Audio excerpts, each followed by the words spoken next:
Good morning बच्चों। सिद्धार्थ शिक्षा सदन senior secondary school Sojat road, कक्षा 7, विषय सामाजिक विज्ञान, हमारे अतीत सेकंड, भाग फर्स्ट, अध्याय 4 मुगल साम्राज्य के बारे में पढ़ने जा रहे हैं। और इससे पहले हमने पढ़ा था कि जब जमींदार, उत्तराधिकारी, मुगल परंपराएं, मनसबदार, जागीरदार इत्यादि इस प्रकार हमने पढ़ा। फिर आगे चल के आज पढ़ेंगे कि अकबर के काल में किस प्रकार की नीतियाँ थी, किस प्रकार उसने प्रशासन चलाया, कौन कौन से अधिकारी हैं, वो आज हम पढ़ने जा रहे हैं। तो देखते हैं सबसे पहले अकबर की नीतियाँ। प्रशासन के मुख्य अभिलक्षण अकबर ने निर्धारित किए, जो कि इनका विस्तृत वर्णन है। अकबर ने अपने प्रशासन में ही कुछ लक्षण निर्धारित किए, कुछ नियम निर्धारित किए, उसके बारे में हम इसका विस्तृत से वर्णन करेंगे। किस प्रकार उन्होंने क्या क्या कार्य किए। इसमें देखिए, अबुल फजल, हमने पढ़ा था पहले, अबुल फजल ने अकबर के ऊपर इन्होंने अकबरनामा और आईने अकबरी नामक 2 ग्रंथ लिखे थे। उसमें उसके 3 भाग किए थे उन्होंने, पूर्वजों के बयान के बारे में, फिर उसके प्रशासन के बारे में, और फिर तीसरा भाग था आईने अकबरी। अब विशेषकर अकबरनामा और विशेषकर आईने अकबरी में इनके प्रशासन के बारे में मिलते हैं, ठीक है ना। अब देखिए, अबुल फजल के अनुसार उसका साम्राज्य कई प्रांतों में बटा हुआ था। अबुल फजल के अनुसार इनका साम्राज्य, इनका अकबर का साम्राज्य कई प्रांतों में बटा हुआ था, जिन्हें क्या कहते हैं, सूबा।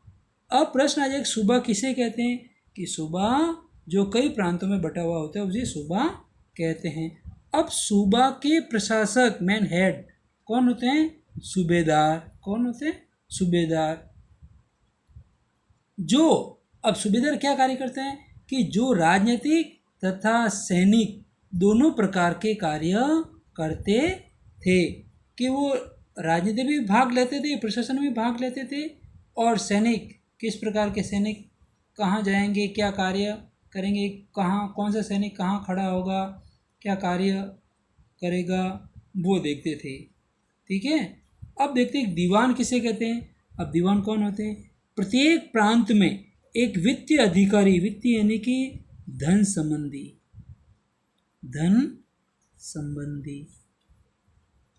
वित्तीय अधिकारी होता था, जो क्या कहलाता था? दीवान। प्रश्न आ जाए कि दीवान किसे कहते हैं? कि प्रत्येक प्रांत में एक वित्तीय अधिकार होता था, उसे क्या कहते हैं? दीवान। क्या कहते हैं? दीवान। जो वित्तीय अधिकारी होता था उसे दीवान कहते हैं, ठीक है। जो कि कानून और व्यवस्था बनाए रखने के लिए सूबेदार को अन्य अफसरों का सहयोग भी प्राप्त था। कानून यानी उसके प्रशासन में, उसके साम्राज्य में कानून और उनकी व्यवस्था किस प्रकार बनाई जाए,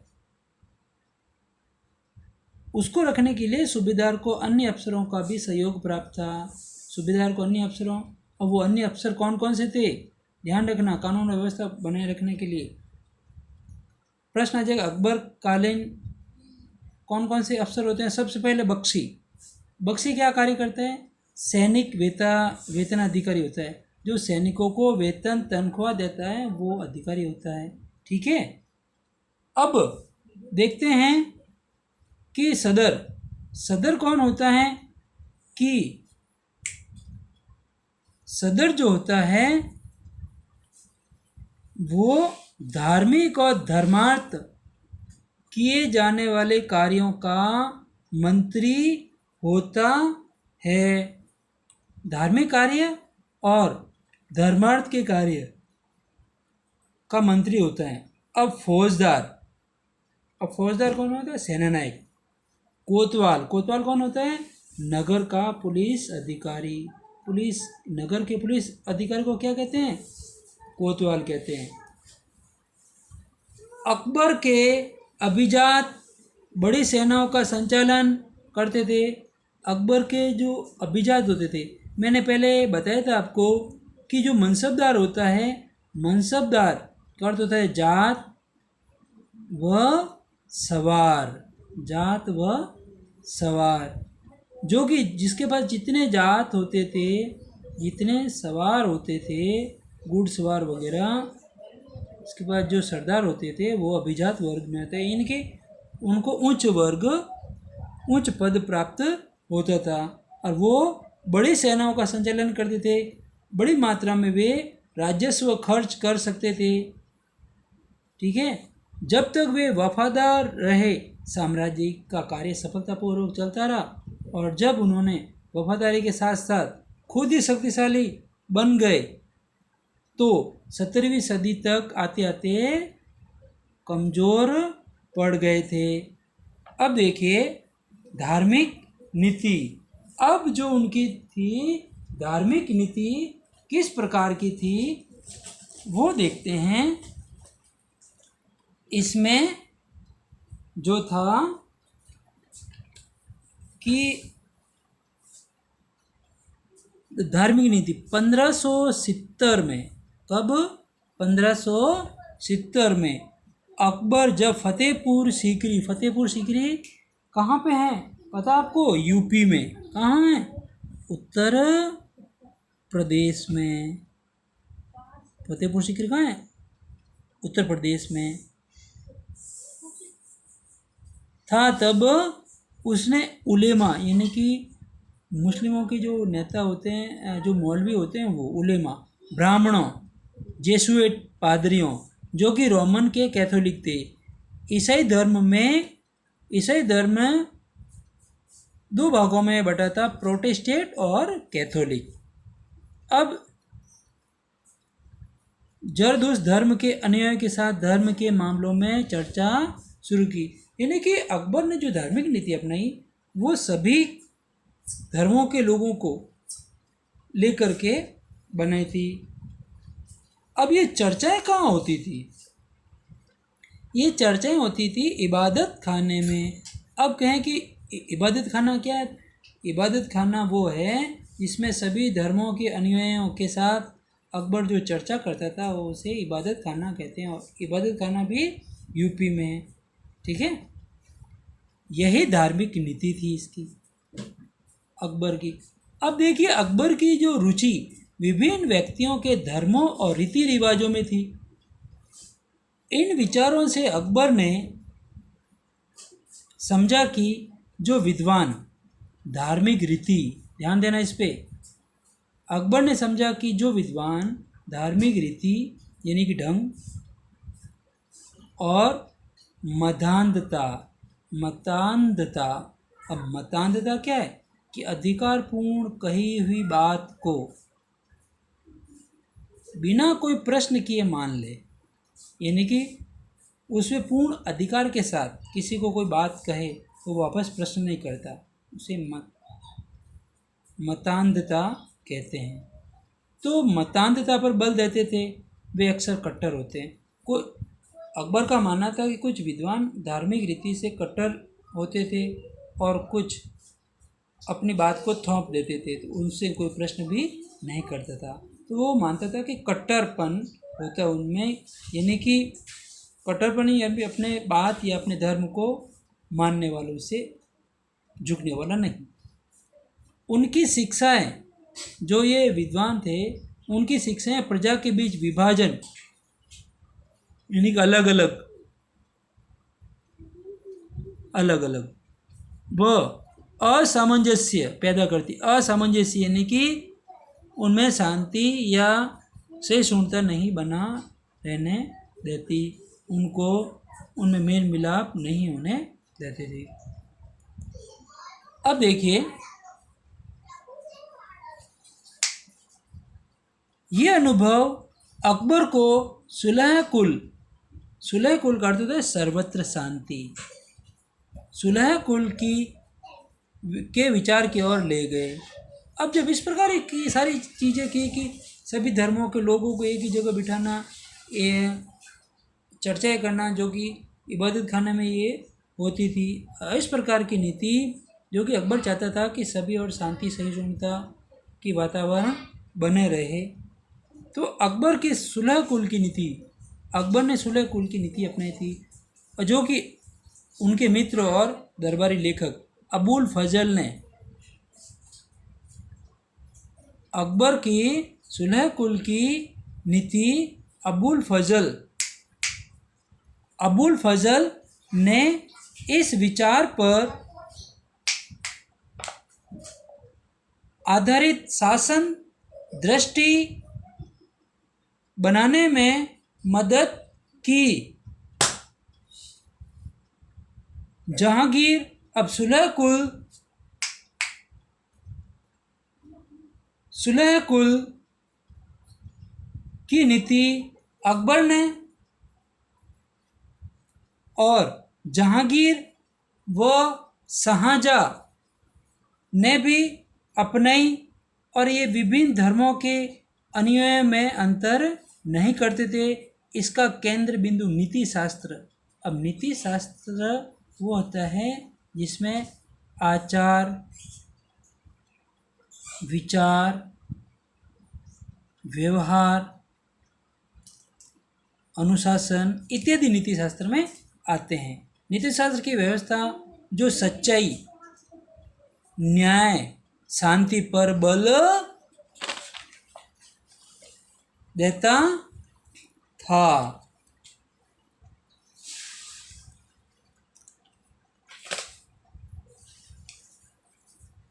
अब इस प्रकार देखा गया कि सुलह कुल की नीति में जो सच्चाई, न्याय, शांति पर बल दिया जाता था।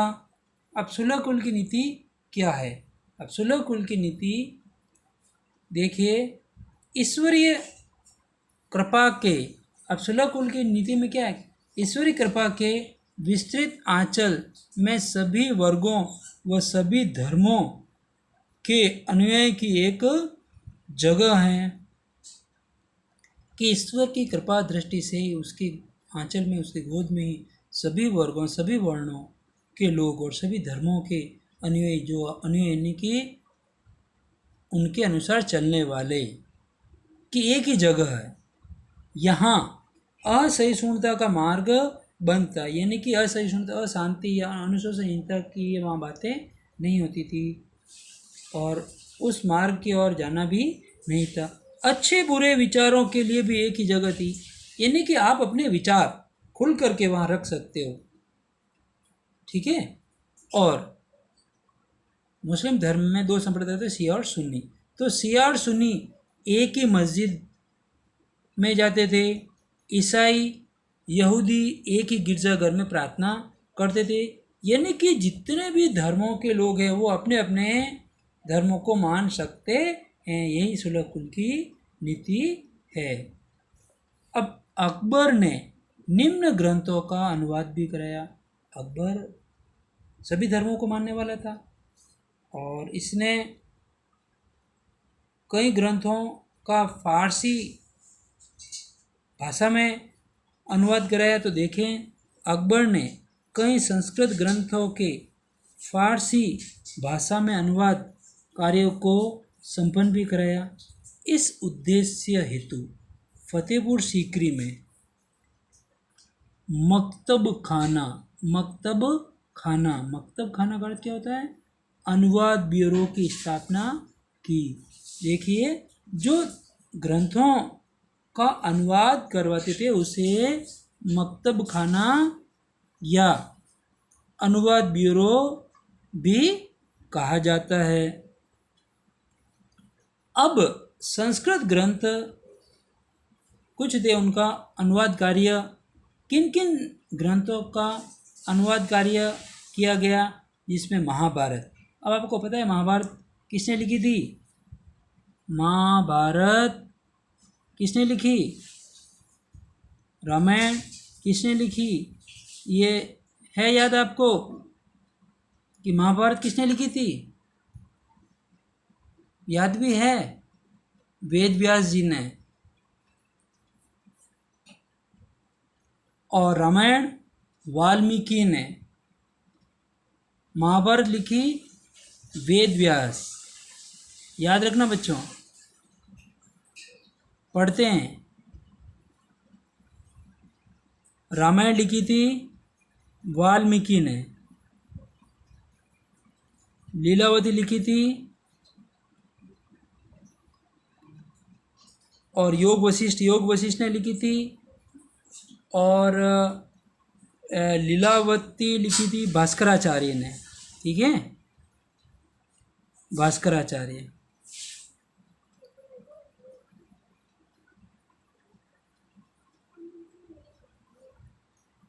जैसे कुछ ग्रंथ कुछ संस्कृत ग्रंथों का अनुवाद कार्य के लिए भी चुना गया। अब जो अकबर ने अनुवाद कार्य किया तो वो निम्न ग्रंथ है: महाभारत, रामायण, लीलावती, योग वशिष्ठ जैसे कुछ संस्कृत ग्रंथ है जिनका अनुवाद कार्य के लिए चुना गया। रज़्मनामा। अब देखिए, रज़्मनामा जो महाभारत का फारसी अनुवाद है। अब जो रज़्मनामा जो ग्रंथ है वो किसका अनुवाद है? महाभारत का फारसी अनुवाद है। अब इसमें सबसे बड़ी बात क्या है कि महाभारत की घटनाओं का विस्तृत चित्रांकन है, यानी कि उसमें चित्रों सहित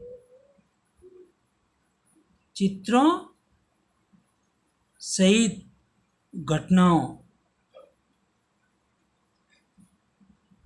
को बताया।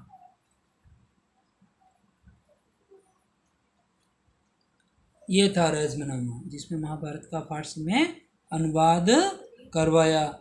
अब देखिए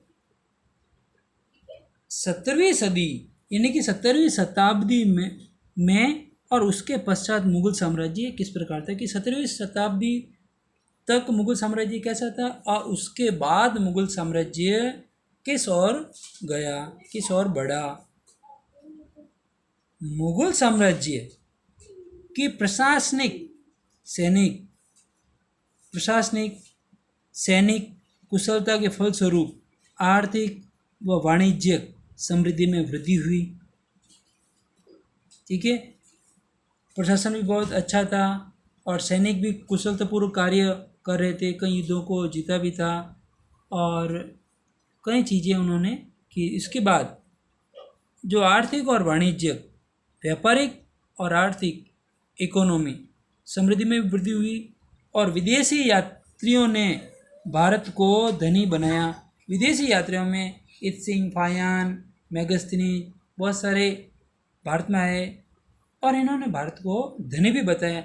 लेकिन जब वो ज्यों ही अंदर की तरफ आए, पहले था लेकिन उसके बाद धीरे धीरे देखा कि उनमें दरिद्रता को वो देखकर वो विस्मित हुए, बहुत आश्चर्यचकित रह गए थे।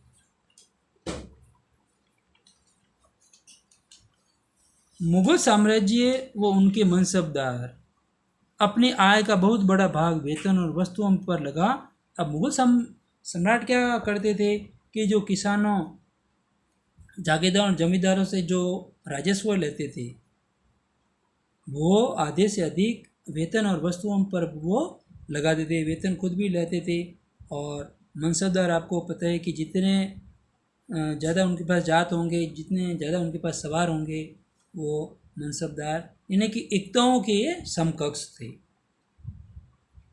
अब देखिए, राजस्व का भार इतना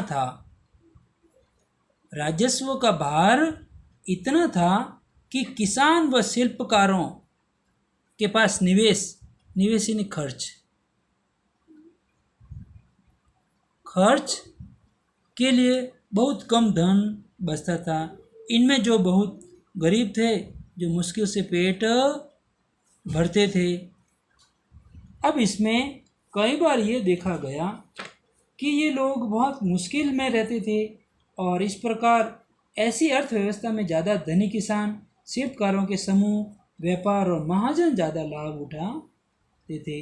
लेकिन जो शिल्पकार यानी कि शिल्पीकार होते थे, जो मूर्तियाँ बनाते, भवन बनाते, वो शिल्पीकार राजस्व भी नहीं चुका पाते और मुश्किल से अपना पेट भरते थे। अब मुगलों का पतन इस प्रकार हुआ, मुगलों के कुलीन वर्गों के हाथ में धन व संसाधन थे और मुगलों के साथ जो कुलीन वर्ग था, जो धनी वर्ग था, वो रहते थे। इनके हाथों में धन और संसाधन थे जिससे वे शक्तिशाली होते गए और खुद ही मालिक बन गए। मुगल सम्राट फिर धीरे धीरे मुगल सम्राट पतन की ओर बढ़ते गए और इसके साथ साथ कुछ नए वंश भी स्थापित हो गए थे, जिसमें हैदराबाद और अवध। हैदराबाद कहाँ है? आंध्र प्रदेश। आंध्र प्रदेश। अवध कहाँ है? उत्तर प्रदेश में। इस प्रकार के प्रांतों पर भी इन्होंने जो नए वंश बने थे मुगल साम्राज्य का धीरे धीरे पतन होने पर, तो ऐसे प्रांतों पर वो अपना नियंत्रण धीरे धीरे उन्होंने जमा दिया था। अब आपको ये वीडियो अच्छी तरह से सुनना है, अच्छी तरह से देखना है और प्रत्येक प्रश्न का उत्तर ढंग से देना है। प्रश्न को पढ़ना है, पहले वीडियो को अच्छी तरह से सुनना है और प्रश्न को अच्छी तरह से देखना है। चैप्टर का नाम लिखना, डेट लगाना और कॉपी पर पेज संख्या लगाना है। राइटिंग अच्छी लिखना, प्रश्न लिखने के बाद उत्तर भी ढंग से लिखना और लाइन खींचनी है। Thank you.